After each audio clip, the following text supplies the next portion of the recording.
नरेंद्र मोदी जी प्रधानमंत्री बने हैं तीसरी बार, क्योंकि कांग्रेस और इंडिया आघाड़ी की हो गई है हार। मोदी जी प्रधानमंत्री बनेंगे बार बार बार, और कांग्रेस की हो जाएगी हार हार हार। संविधान बदलेगा ये प्रचार झूठा था।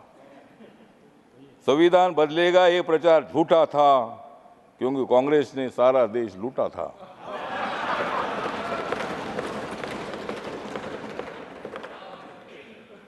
राहुल गांधी का प्रधानमंत्री बनने का सपना 4 जून को टूटा था। राहुल गांधी का प्रधानमंत्री बनने का 4 जून को सपना टूटा था।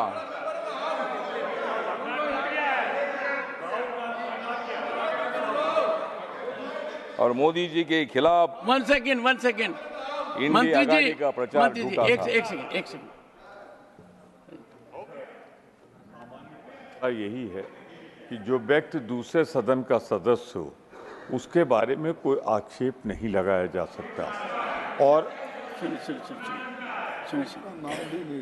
उसका आक्षेप नहीं लगाया सकता, उसकी चर्चा नहीं हो सकती, क्योंकि वो अपनी बात की सफाई देने के लिए यहाँ पे मौजूद नहीं है। तो मेरा विनम्र निवेदन है कि नाम चूंकि राहुल गांधी जी का लिया है तो उसे कार्रवाई से निकालें।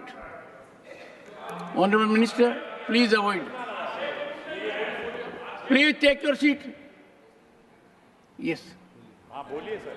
हाँ तो सर जी, मैंने इतना ही बोला था कि सपना थोड़ा आदमी का होता है। ऑनरेबल मिनिस्टर चाहिए, सपने में जीना ही अपना काम ही है। ऑनरेबल मिनिस्टर, और इसीलिए मतलब हम इतना ही बताना चाहते हैं कि संविधान के संबंध में बहुत बड़ा ब्लैकमेल करने का काम किया था, जनता में फूट पैदा करने का काम किया था।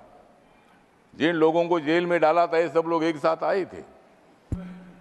हमारे संजय जी है, संजय जी, हमने आपको जेल में नहीं डाला था। नहीं, हमने नहीं डाला था, ईडी ने डाला था। आपके बारे में आदर है। अन्ना हजारे जी हमारे महाराष्ट्र से आते हैं। अन्ना हजारे साहब के साथ मेरे संबंध बहुत अच्छे हैं। अरविंद केजरीवाल जी उनके आंदोलन से आगे आए हैं और भ्रष्टाचार के खिलाफ आपने आवाज उठाई है। आम आदमी पार्टी है, आप पार्टी है, आपने काम अच्छा किया था, लेकिन थोड़ी गड़बड़ हो गई, इसीलिए ऐसा हो गया। अब तो इसीलिए ठीक बात है। तो इसीलिए हमारा कहना इतना ही है कि संविधान के बारे में बाबा साहब अम्बेडकर जी ने संविधान लिखा है। जिस बाबा साहब अम्बेडकर जी ने संविधान लिखा, आज बाबा साहब का नाम लिया जाता है, संविधान का किताब दिखाया जाता है। लेकिन मैं इतना बताना चाहता हूं, ये कांग्रेस पार्टी ने बाबा साहब को 2 बार हराया था। 1952 में मुंबई में लौगलो मतदार संघ से बाबा साहब को हराया था। 1954 में भंडारा जी बाबा साहब को हराया था, और बाबा साहब अम्बेडकर जी को भारत रत्न नहीं दिया था। बाबा साहब का फोटो सेंट्रल हॉल में नहीं लगाया था। और आज बाबा साहब की बात करते हैं। आज आप संविधान दिखाते हैं, संविधान दिखाओ, लेकिन संविधान के जैसा आपको बर्ताव करने की आवश्यकता है। और इसीलिए संविधान कोई बदल नहीं सकता है। नरेंद्र मोदी जी माथा टेकर शपथ लेते हैं। 26 नवंबर 1949 को संविधान का ड्राफ्ट बाबा साहब ने दे दिया था, तो वो दिन मोदी जी संविधान दिन मनाते हैं। और आप बोलते हैं कि भाई संविधान बदलेंगे। मोदी जी ने बाबा साहब के काम इतने पूरे किए हैं। मुंबई में हिंदू मिल की जगह पर 3600 करोड़ की जमीन बाबा साहब के मेमोरियल के लिए दी है, और वहाँ 1200-1300 करोड़ का मेमोरियल बन रहा है।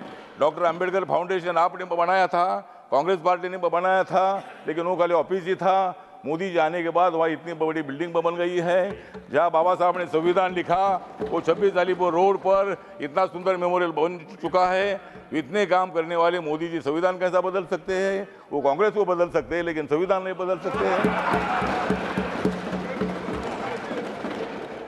तो संविधान बदलना इतनी मामूली काम नहीं है, और उसमें अमेंडमेंट करना इसका मतलब संविधान बदलना नहीं है। बाबा साहब अम्बेडकर जी ने संविधान सभा ने ही अमेंडमेंट करने का अधिकार पार्लियामेंट को दे दिया है। और जब भी मतलब नया कानून बनाना होता है, पुराने कानून में कोई मतलब अमेंडमेंट होती है, वो अधिकार पूरा अपने को होता है। और इसीलिए मुझे लगता है वो संविधान बदलना ऐसा हम नहीं बोलते हैं, लेकिन आप लोग इसी तरह का खाम प्रचार कर रहे हैं। सब इतने नेता मोदी जो हराने के लिए इकट्ठा आए हैं, लेकिन तुम मोदी जी को हरा नहीं सकते हैं। मैं मोदी जी के साथ हूँ।